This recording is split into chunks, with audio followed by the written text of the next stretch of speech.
Hi, this is Michael William Denny of ThunderShamanism.com, and today we're going to talk about another chapter in the book, Mounting Sleipnir, the Indo-European Roots of Germanic Polytheism. So, today I'm going to talk about two separate deities, just to save some time. We're going to talk about Buri and Brahma, their connection, and the connection of Audumbla and Kamedenu, the wealth cow.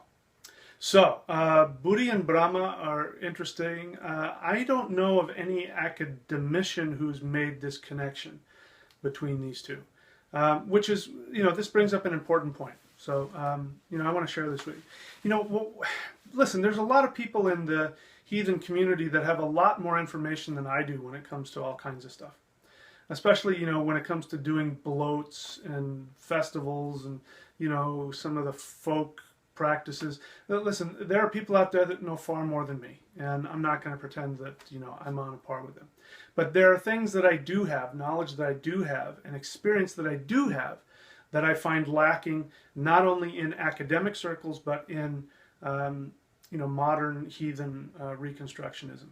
And that is, in order to be able to understand our Indo-European root religion, we've got to connect with people who still are connected to the tradition that has never stopped. And even though somebody can make cursory, studies of Sanskrit, again, I'm not even a Sanskrit expert.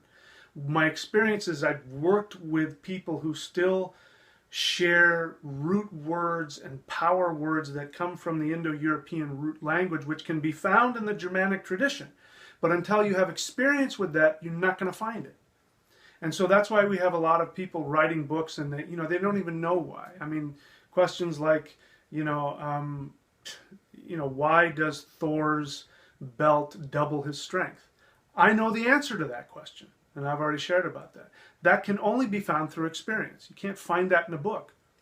And so we've got to keep that connection going. And this is part of, what it is I'm trying to accomplish here. So, and I don't know that people have made this connection between Buri and Brahma. But Buri is the grandfather of the gods. Now, it's not specifically highlighted in the myths, but he is the grandfather of Odin. And so he becomes the grandfather. He's the first of the gods that emerges from the ice. First comes Kamedenu, first comes Audumbla, who we'll talk about in a moment. It's Audumbla who is licking the ice, which is again part of the primordial energetic structure of the universe, and from that arises Buri. And Buri is the grandfather, and so therefore he is the creator of the gods. Now, in the Vedic tradition, you have Brahma, and Brahma is called grandfather. Again, people don't even really say why he's called grandfather, but he's called grandfather. And he is clearly the creator. He's not the creator like Prajapati, which is Freja. Freja and Prajapati mean, creation through progeny, creation through procreation. And Brahma is the expander. What he does is he expands, the universe and creates with his mind. This is what Brahma does. And he comes from he comes out of this cosmic egg. So we have the same kind of thing where both of these creator gods, or these grandfather gods, emerge from, the egg would be, again, the beginning of the universe, and we have the ice. And so we have the same deity. And the root of the word br means to expand. And so we find this. Brahma is the god of expansion. Creation through the expansion of awareness, and Buri is he's the beginning force of the gods, and so he has that expansive energy as well. So, okay, let's move on to the next one, which is Audumbla and Kamedenu. Both of those words, even though they're not directly linked, mean the same thing. Audumbla means wealth cow. Kamedenu means cow of desire, and they both have a connection to milk. And it is the teats of Audumbla that the gods are suckling on and getting their power from. and it is from the ocean of milk that Kamedenu arises. So we have still this idea of milk and the nourishment of milk. And again, this goes back to the original understanding of the shamanic Indo-European, especially the Paleolithic Indo-European people, is that the cow had everything you needed. First, it was the oryx, and the oryx, you know, the reason why it was hunted is because it had bone, it had sinew, it had meat, it had everything you wanted. And once they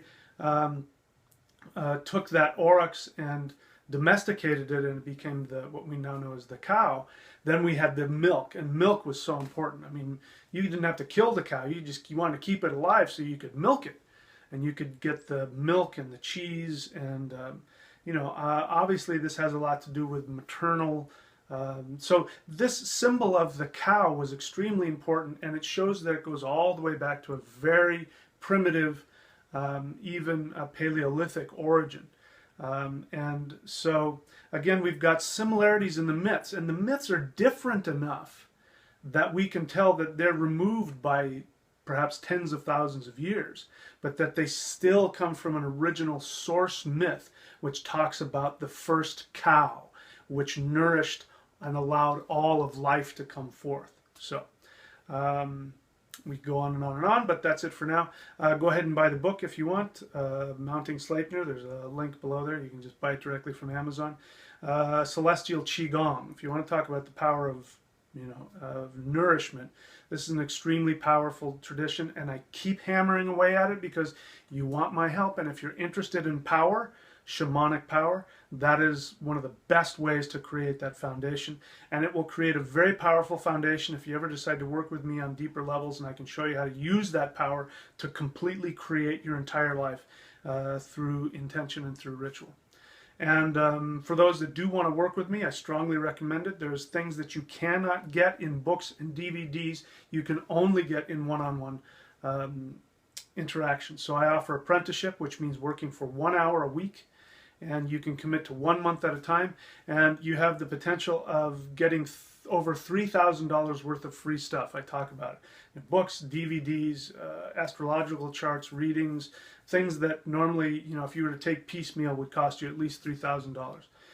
So hurry up, because people are signing up, and pretty soon I won't have enough time to take on any new apprentices. So if you're on the fence going, well, I'll wait a little bit, you know, this may be a once-in-a-lifetime chance, you know, take advantage of it. So that's it for now. Until next time, my friends, this again has been a chapter in the book Mounting Sleipnir.